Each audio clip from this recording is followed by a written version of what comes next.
Please subscribe, like and share to make me happy. एक जंगल में दो भाई मिट्ठू और भोलू तोता रहते थे। इन दोनों तोतों का अपना अपना राज्य था। मिट्ठू तोता बड़ा भाई था और भोलू तोता छोटा भाई था। इस वजह से भोलू तोता अपने भाई मिट्ठू तोते से बहुत डरता था। इन दोनों तोतों की आपस में बिल्कुल भी नहीं बनती थी। मिट्ठू तोते के राज्य में बहुत सारे पशु पक्षी थे, जबकि भोलू तोते का राज्य बहुत छोटा सा था। बहुत कम पशु पक्षी उसे अपना महाराज समझते थे। मिट्ठू तोते के पास बहुत अच्छी जमीन थी, उसमें दाना आराम से मिल जाता था और तो और उसके पास बहुत सारे मिर्चों के दरख्त भी थे, जबकि भोलू तोते के राज्य के पास कुछ भी ना था।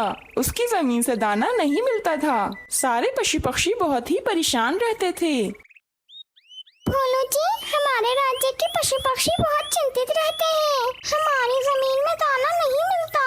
सारी चिड़ियाएं, कोयल और बुलबुल वगैरह मुझसे बातें करने आई थी कि महाराज को कुछ न कुछ तो करना पड़ेगा। हाँ, आप ठीक कहती हैं रानी जी, कुछ तो करना ही पड़ेगा, वरना मुझे डर है कि कहीं सारे पशु पक्षी हमारे राज्य को छोड़कर मिट्ठू तोते के राज्य के पास न चले जाएं। हाँ भोलू जी, और तो और हमारे तोते भी बहुत परेशान हैं। हमारे राज्य में एक भी मिर्ची का पेड़ नहीं। अब देखे ना भोलू जी, हम तोते हैं और हम आखिर मिर्ची खाए बिना कैसे रह सकते हैं। ठीक कहा आपने रानी जी। दोनों आपस में बातें कर रहे होते हैं कि वहाँ पर अचानक मीना चिड़िया आ जाती है। महाराज, महाराज कृपया करें, मेरी बात सुने। अरे क्या हो गया चिड़िया बहन, तुम मेरे पास क्यों आई हो? महाराज, आप आखिर अपने बड़े भाई मिट्ठू तोते से इतना क्यों डरते हैं? आपको कुछ ना कुछ तो करना पड़ेगा, ऐसे नहीं चलेगा। सारे पक्षी भूख के कारण मर रहे हैं, आपको कोई ख्याल नहीं है हमारा। कृपया करें, मेरा छोटा सा बच्चा बहुत भूखा है। महाराज कुछ तो करें। अरे नहीं मीना चिड़िया, मुझे अगर अपने राज्य के पक्षियों का ख्याल नहीं होगा तो किसे होगा? मुझे सब पता है, मगर मैं मजबूर हूँ। मेरा भाई मिट्ठू तोता हमें उस जमीन से दाना चुगने नहीं देता। मैं कल जाता हूँ नई जगह देखने के लिए। अगले दिन भोलू महाराज अपने राज्य के लिए नई जगह ढूंढने के लिए निकल जाता है। सारे पशु पक्षी भोलू तोते से बहुत उम्मीद लगाते हैं कि महाराज जरूर कोई न कोई नई जगह ढूंढ कर ही आएंगे। भोलू तोता नई जगह ढूंढने के लिए यहाँ वहाँ फिर रहा होता है, मगर उसे कोई जगह नहीं मिलती। मीना चिड़िया, बुलबुल, कौवा और कबूतर रानी के पास आते हैं और कहते हैं, रानी जी, हम यहाँ पर महाराज का इंतजार करने आए हैं।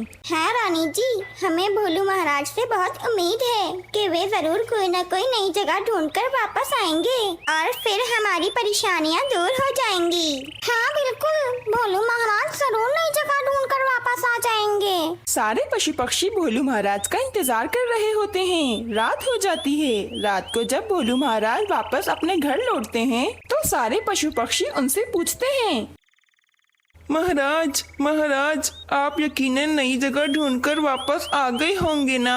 हाँ भोलू जी, जल्दी बताइए, आपको नई जगह मिल गई है ना?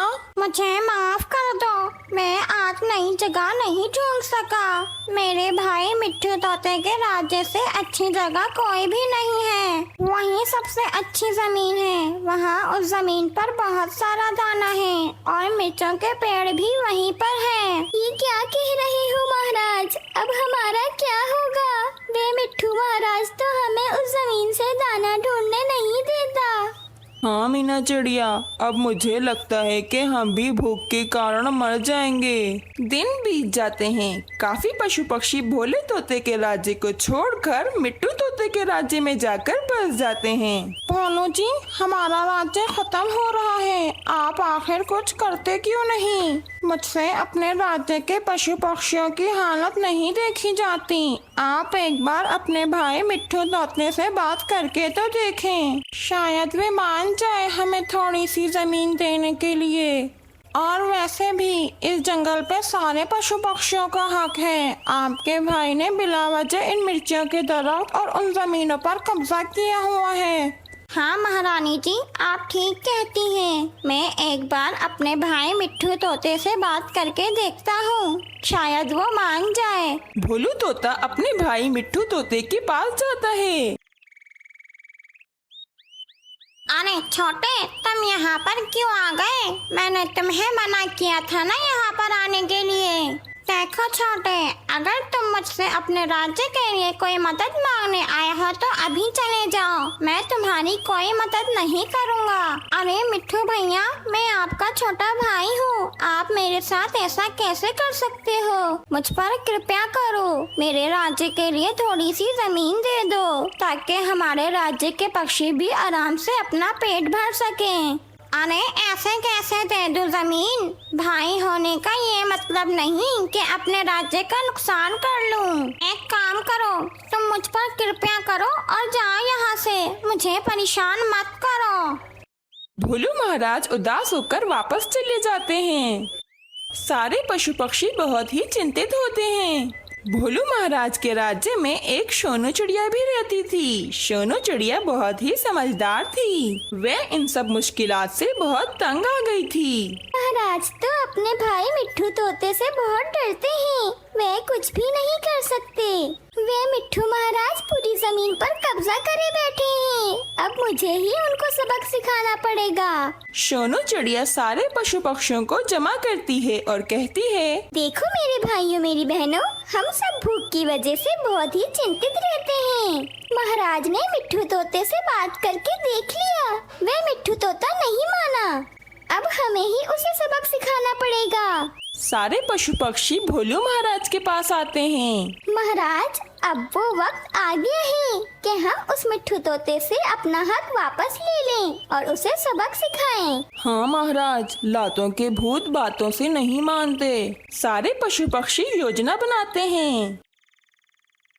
अगले दिन सारे पशु पक्षी और महाराज मिट्ठू तोते के पास जाते हैं और कहते हैं, देखो भोलू भाई, तुमने मेरी मदद नहीं की। मेरे राज्य के सारे पक्षी बहुत गुस्से में हैं। तुम हम पक्षियों के हक पर कब्जा करे बैठे हो। अगर तुमने हमें हमारी जमीन और कुछ मिर्चों के दरख्त नहीं दिए तो हमारे राज्य के सारे पक्षी तुम्हारे राज्य पे हमला कर देंगे। मिट्ठू तोता सारे पशु पक्षियों को गुस्से में देखकर बहुत डर जाता है और मन ही मन सोचता है, अरे ये सारे पक्षी तो बहुत गुस्से में लग रहे हैं और मुझे तो इन सब लड़ाई झगड़ों से बहुत डर लगता है, लेकिन मैं इन्हें अपनी जमीन कैसे दे सकता हूँ? मुझे कुछ ना कुछ तो करना पड़ेगा। हाँ, याद आया, ये पशु पक्षी तो बहुत ही बेवकूफ हैं। एक काम करता हूँ। अच्छा चलो ठीक है, मैं तुम्हें दे देता हूँ तुम्हारी जमीन और कुछ दरख्त, लेकिन मेरी एक शर्त है। अरे मिट्ठू महाराज, कैसी शर्त? तुम सारे पक्षियों को मेरे 3 सवालों का जवाब देना होगा। अगर मेरे सवालों का जवाब सही दिया तो मैं हमेशा के लिए तुम लोगों को जमीन दे दूंगा, और अगर तुम पक्षियों ने जवाब गलत दिया तो तुम्हें यहाँ से जाना पड़ेगा। बोलो, मंजूर है शर्त? सारे पशु पक्षी बहुत ही परेशान हो जाते हैं। हाँ, मंजूर है शर्त। चलो ठीक है, मेरा पहला सवाल, दुनिया में वो कौन सा बादशाह है जिसका कोई महल नहीं? सारे पशु पक्षी सोच में पड़ जाते हैं। सोनू चिड़िया बहुत ही अक्लमंद होती है। वह कहती है, इसका जवाब है शेर। शेर तो जंगल का बादशाह होता है, लेकिन उसका कोई भी महल नहीं होता। सोनू चिड़िया का जवाब सुनकर मिट्ठू तोता हैरान हो जाता है।